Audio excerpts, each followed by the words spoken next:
સંજય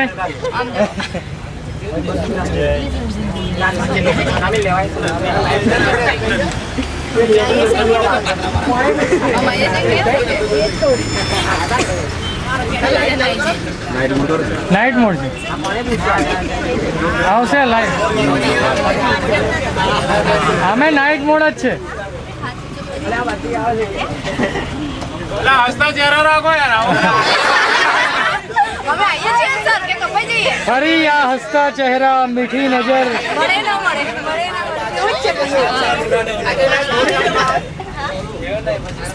ચેતન સમજો ને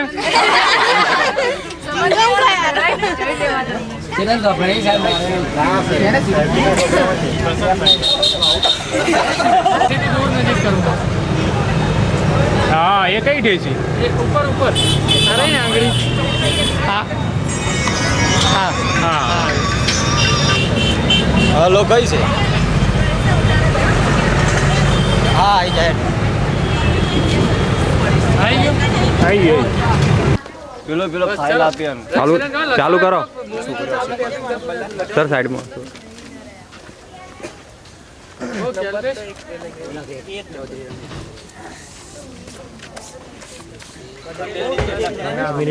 છે ને 2-4 ફોટા પાડ લે આ બેનું ના પછી રજીસ્ટ્રેશન ના પાડ લે આમાં હું 5 ફોટા બાકી છે એ સટાસટ પાડી દે બદલી દઈએ એટલે પેલા વ્યાખ્યાનો માટે નવો રૂલ આવે પેલો કઈ ગયો ઓય અલે હેન્ડ મે બીજા કઈ ગયા છે નામ રાખો ને આ બાજુ ઉતર કોઈ નહીં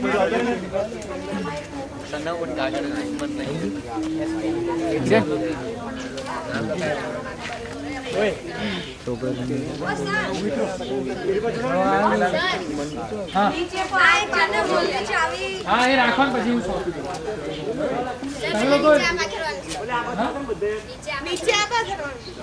હા એ પાસે એ રાખ શ્રદ્ધા બાજુ શ્રદ્ધા ઓકે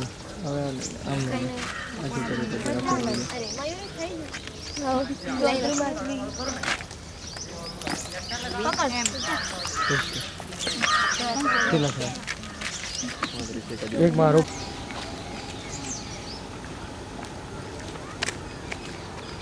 રૂમમાં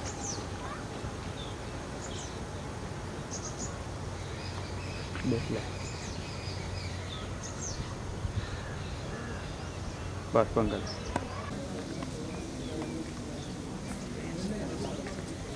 બહુ મજા આવે 3 દિવસ અને આ જે પ્રેરણા મળી છે એમાંથી જ મળી છે એ શિબિરમાં સફળતા કહેવાય છે તમારા જેવા સિયાઈ પ્રવૃત્તિ કરે સારી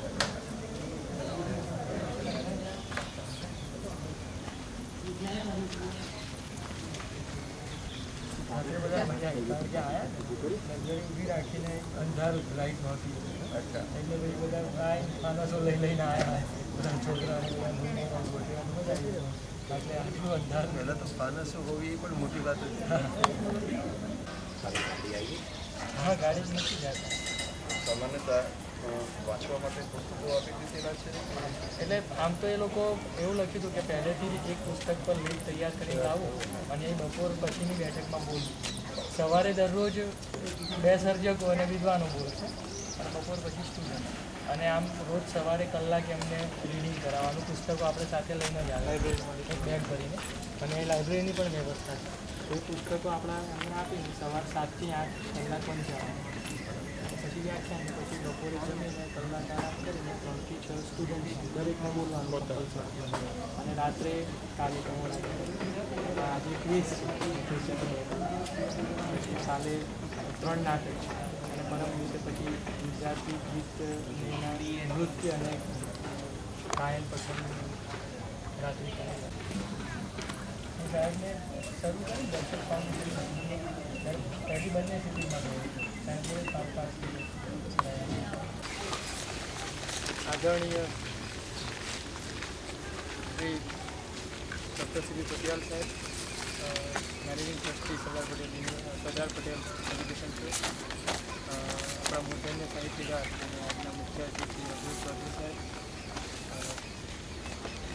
એનએસ પટેલ આર્ટ્સ કોલેજના પ્રિન્સિપાલ શ્રી મોહનભાઈ પટેલ સાહેબ, આજના વક્તા શ્રી રાજેન્દ્ર પટેલ સાહેબ, જય ટોડા સાહેબ, મહેશભાઈ અને વિદ્યાર્થી એનએસ પટેલ આર્ટ્સ કોલેજ વતી હું આપ સૌનું હાર્દિક સ્વાગત કરું છું. આપણે તમને કાલ રાત્રે જણાવવામાં તો આવેલું કે આવી શિબિર કેમ કરવામાં આવે છે, કેમ આપણે આવી શિબિર એનએસ પટેલ આર્ટ્સ કોલેજમાં જ ન રાખીને અહીં રાખી, એનું કારણ શું છે એ આપણે વાત કરી હતી. અને આજે રઘુ ચૌધરી સાહેબ પણ આપણને એ વિશે વાત કરશે. પણ કાર્યક્રમની શરૂઆતમાં હું એમએની વિદ્યાર્થીઓને વિનંતી કરીશ કે પ્રાર્થના રજૂ કરે. એમએની વિદ્યાર્થીઓ શારદે માં હે શારદે માં अज्ञानता से हमें तार दे हर राग तेरा है हर गीत तुझसे हम हैं अकेले हम हैं अधूरे तेरी शरण में हमें प्यार दे माँ हे शारदे माँ अज्ञानता से हमें तार दे माँ गुनियों ने समझी है गुनियों ने जानी वेदों की भाषा पुराणों की वाणी. શિક્ષણ સાથે વર્ષોથી સંકળાયેલા છે અને સરદાર પટેલ એજ્યુકેશન ટ્રસ્ટ સંચાલિત એનએચ પટેલ કોલેજ ઓફ એજ્યુકેશનના ભૂતપૂર્વ આચાર્ય, વર્ષો સુધી જેઓએ આ ટ્રસ્ટમાં મંત્રી તરીકેની માનદ મંત્રી તરીકેની સેવાઓ આપી. મને દેખાય છે તે રીતે હું શિક્ષણની પ્રક્રિયામાં રેક્ટિફિકેશન કરતો રહું છું. આ બહુ સીધી સ્પષ્ટ વાત તમને કહું.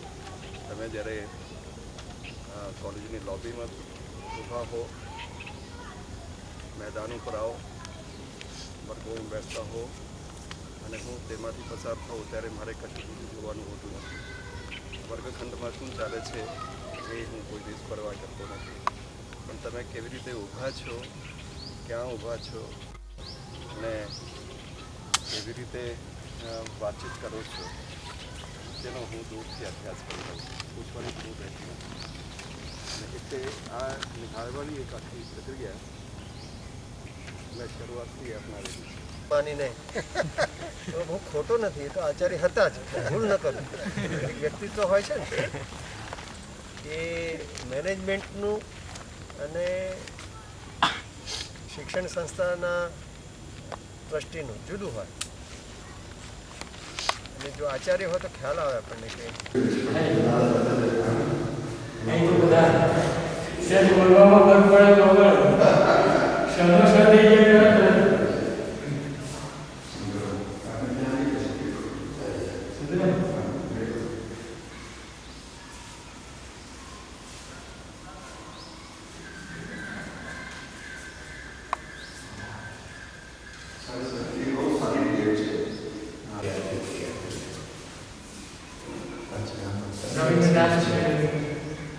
આ લોકોના જીવન પણ જીવન વાંચવા જેવા છે. વિવેકાનંદ કોઈ આર્ટિકલ મને ખબર કે મૂળે શું એની વાંચનની ક્ષમતા અને યાદ રાખવાની ક્ષમતા અને અભિવ્યક્તિ એટલી જ જબરજસ્ત હતી માણસની.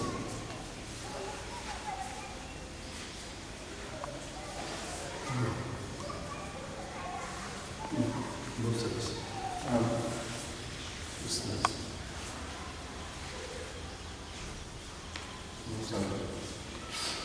આ ડેવલપ કરતું એ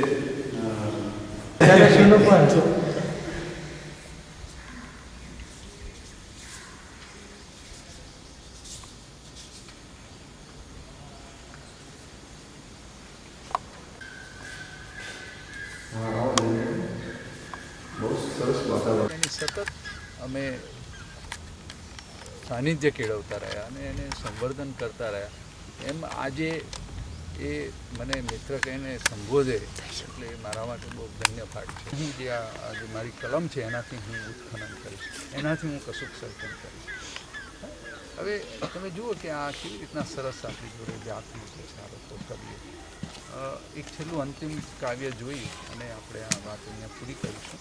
મારી જોડે પાબ્લો નેરુડા, જેસ્લો મિલોઝ એવા ઘણા બધા કવિઓ વિશે છે માહિતી, પણ આપણે અહીંયા અટકીશું. એક છેલ્લી, કારણ કે ઉત્તરાયણ નજીક આવે છે હવે 14મી જાન્યુઆરીએ, ત્યારે ઉત્તરાયણને આ કવિએ કેવી રીતના લીધી છે.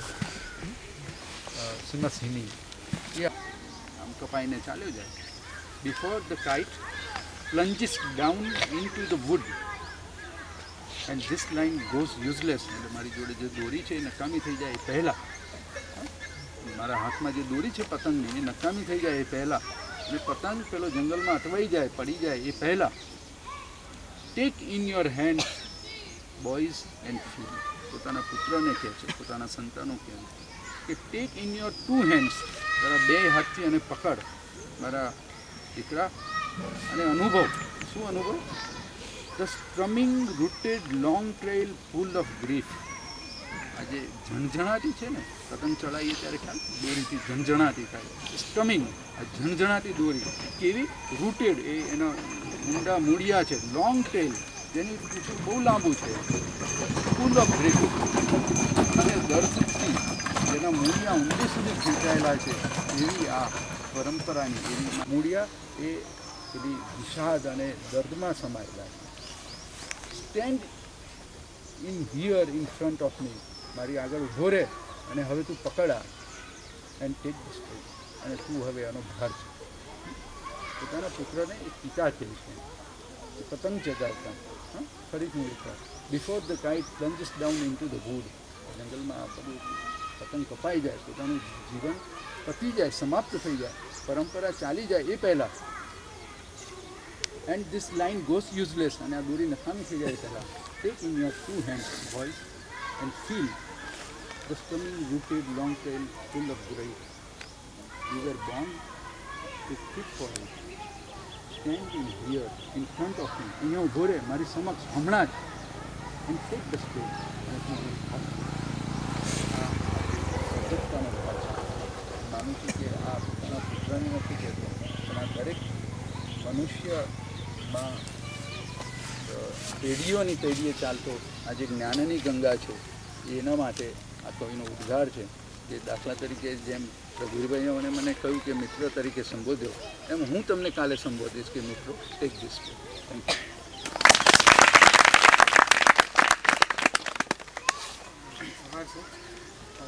નોબેલ પ્રાઇઝ વિજેતાઓ એવું હમણાં હું એક પુસ્તકની દુકાન છે એમાં ફરતો હતો અને એક પુસ્તક જોયું ગુજરાતીમાં, નોબેલ પારિતોષિક વિજેતાઓ એવું પ્રવીણ પ્રકાશનનું પુસ્તક છે. અને મેં પછી અમારી લાઇબ્રેરી માટે ખરીદી લીધું અને એ પણ આપણે લાવ્યા છીએ, એ વાંચવા આપવાનું છે.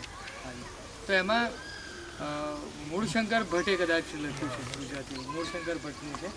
અને 1901થી માંડીને 2003 સુધી સાહિત્યમાં જેને નોબેલ પ્રાઇઝ મળ્યું છે, જે સર્જકોને, એ સાહિત્યમાં જે સર્જકોને નોબેલ પ્રાઇઝ મળ્યું છે એ સર્જકોના જીવન વિશે અને જે કૃતિને મળ્યું હોય એ કૃતિ વિશે એમાં 5-5, 6-6 પેજના લેખ છે. એમ કહીને લગભગ 100 જેટલા સાહિત્યકારો જે નોબેલ પ્રાઇઝ મળ્યું છે એના વિશે. આ લોકોને નફા દો ને, એ રેડીમેડ ના આપો ના, તો એટલે સુધી પણ ના જતા હોય. તમે એ વાંચે છે એ આપણે શીખવા જેવું છે. અને જો દમનમાંથી બહાર આવે છે એક સર્જક, રંગભેદમાંથી બહાર આવે છે એક સર્જક, અને જમીન સાથે નાતો ધરાવવાને કારણે બહાર આવે છે એક સર્જક. 3 કવિઓ, એમની રચનાઓ પણ એમણે આપણને કહી. આ બધા એક ડગલું આગળ જાય છે અને પાછા એના નર્તન સાથે એક ડગલું પાછળ. ગરબા, ગરબી તમે જોતા હો એવા ઘણી ચાલ છે જેમાં થોડા આગળ જાઓ, થોડા પાછળ જાઓ, આગળ જાઓ. તો પરંપરા એ કેટલી મોટી મૂલ્યવાન વસ્તુ છે એ પણ એમના વ્યાખ્યાનમાંથી ફલિત થયું. કવિ એણે જાતે થઈ જવાનું ધજા, હળવા ફૂલ થઈ જવું પડે, બધો ભાર છોડી દેવો પડે, ધજા થવું. હજુ આ ધજા પણ આપણા દેવો સાથે સંબંધ ધરાવે છે. ધજાની સ્થાપના પણ વર્ષમાં એકવાર થાય તે બધું. એટલે આપણા જે ધાર્મિક કર્મકાંડો છે એનો પણ કવિ કેવો ઉપયોગ કરે છે. ત્યાંથી પગલું પહેલું ભરવું, ગરવા હે શ્રી ગણેશ. આપણે વાતનો આરંભ કરીએ તો શ્રી ગણેશ કર્યા એમ પણ કહીએ છીએ. શ્રી ગણેશ કરવા એટલે આરંભ કરવો. ત્યાંથી પગલું પહેલું ભરવું, ગરવા હે શ્રી ગણેશ પૂછે છે. એ માર્ગ દેખાડો જેમાં ક્યાંય ન વાગે ઠેસ. પ્રાસ પણ જુઓ. ત્યાંથી પગલું ભરવું, ગરવા હે શ્રી ગણેશ, ગણેશ સાથે એ માર્ગ દેખાડો જેમાં ક્યાંય ન વાગે ઠેસ. રવિનાથ કહે છે કે મારા દુઃખો તમે